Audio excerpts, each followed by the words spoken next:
Well, my mother was a very small, petite lady, but she grew up in New York City. She lost her parents when she was 13, and she went to live from up in the country, about 60 miles out of New York City. She went to live in New York City with an aunt. And she left school in the 7th grade, and she worked in what they call the garment district. Have any of you studied anything about that part of history, the garment district in New York? Well, even today, it's pretty tough. It's a tough area. Anyway, she learned to be a seamstress, and she, and as I grew up, I guess some of that was helpful because in raising chickens in those days, you bought feed in sacks that were of different kinds of print.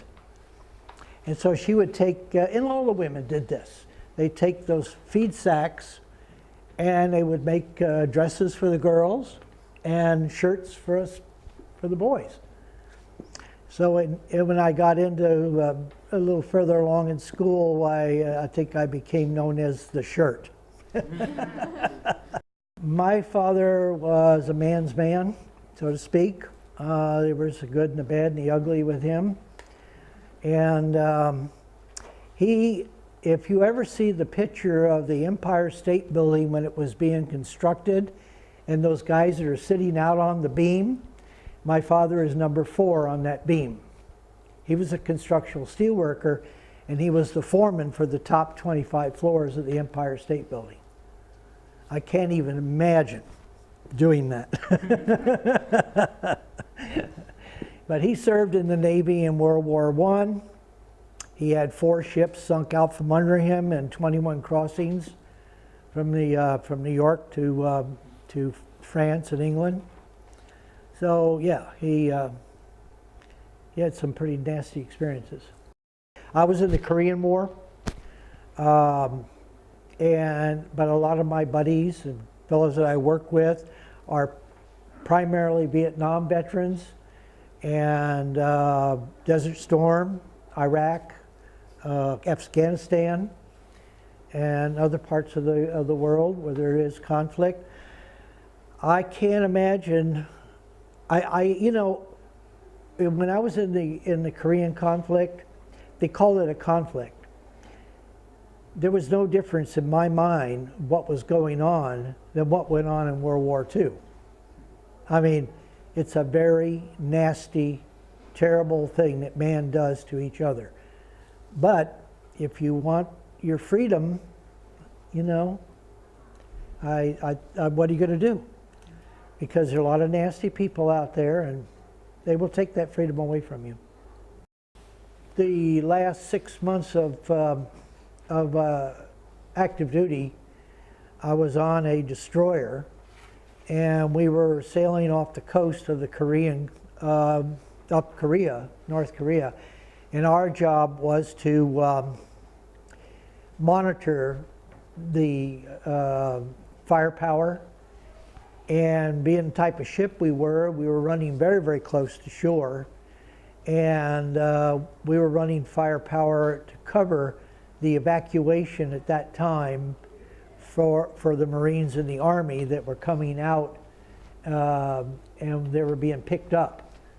And my personal experience was very, very frightening. We were cruising waters that we knew that they had laid mines, but we were told that there was a minesweeper went through to clear it. We hoped that they were successful because a destroyer is a minesweeper only one time. Do you understand that one?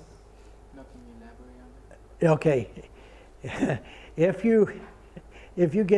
If on a destroyer, which is a very long, narrow ship and somewhat fast, very heavily armed. If you hit a mine, you're done. It's gone. We got hit 4 times from shore battery. My office on ship was hit by a shell that didn't explode, just destroyed my office.